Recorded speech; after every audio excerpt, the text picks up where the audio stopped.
So we're here with the Cosmic Wisdom Tarot by Ethany. Um, I'm I'm voicing over this because I didn't realize the mic wasn't working, so I'm gonna be a little bit off sync with the footage. But hey, we're here.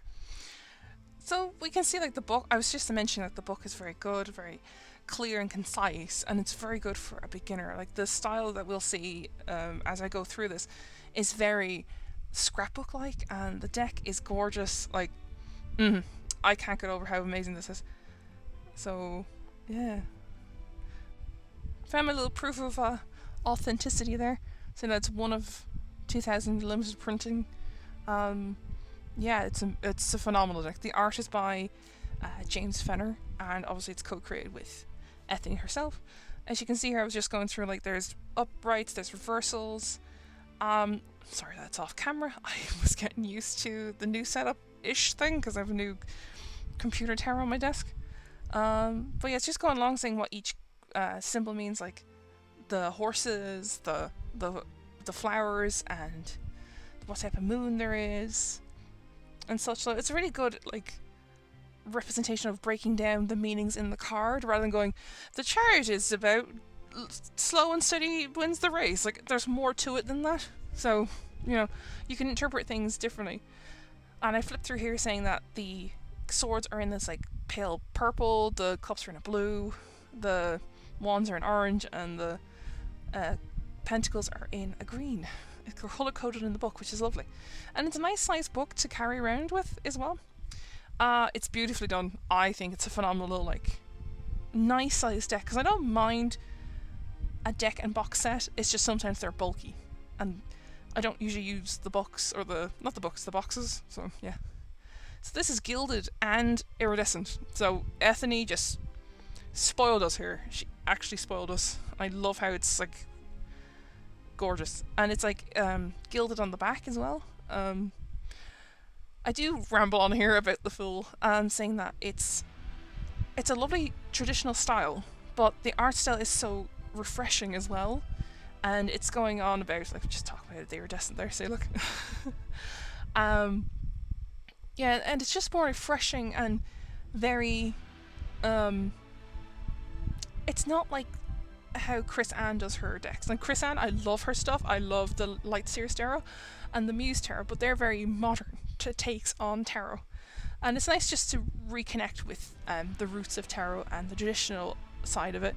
That's what I was going on about here, like, it's nice to reconnect with the roots and where it began, and then do a slight modern take on it, not like completely take over the old with the new, because without the old you wouldn't have learned from the new, So we have the Fool here, and a Fool holding it.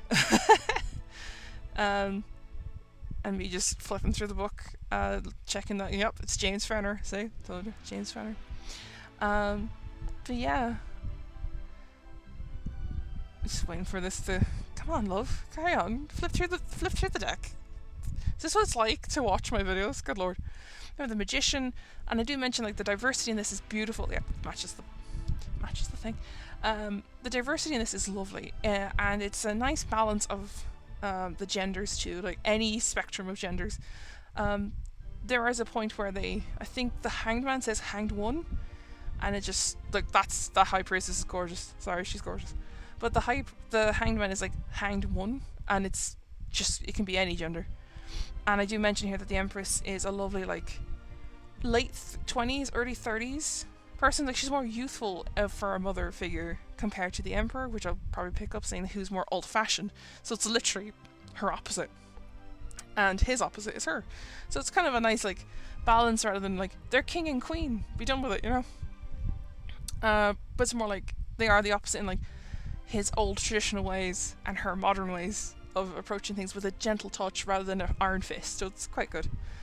The diversity here on the Hierophant, love it. Like it's more, how would I put it? What did I say? I think it was more like the ethnicity and like different religions are in this is lovely. Now, I did say this, I'm not a prude, and I don't want to be a prude, but it's just nice to see like there is a censored version and a non-censored version of the Lovers. And it's just like, I don't think nudity is needed in tarot, but like, you don't have to worry. I don't really want to see it sometimes. You're just like, I just want to draw a card and be done with it. So I have decks that are like very censored. This one is very good, the Justice card. It's very pirate. I said it's like Pirates of the Caribbean with the council meeting they have. And trying to get pirates and other like people to agree on one thing. Here's the Hanged one, see? So it just shows you like, I had to double check, like, yeah, that's actually, you can't tell the gender of the person, which just doesn't really matter. The Death card, beautiful. White raven, white flowers, love it. And it's very like, it's effeminate, but it's also like androgynous, so it could be either way, you know? What's that? Temperance? Yeah, Temperance is standard. Lovers is, oh, not Lovers, the Devil is the lovers just under the spell of the devil. That's what it was. This tarot is quite interesting. There's no one falling out. You just see like the remnants of someone who did fall, and you don't know if they survived or not, which is usually how the tarot works.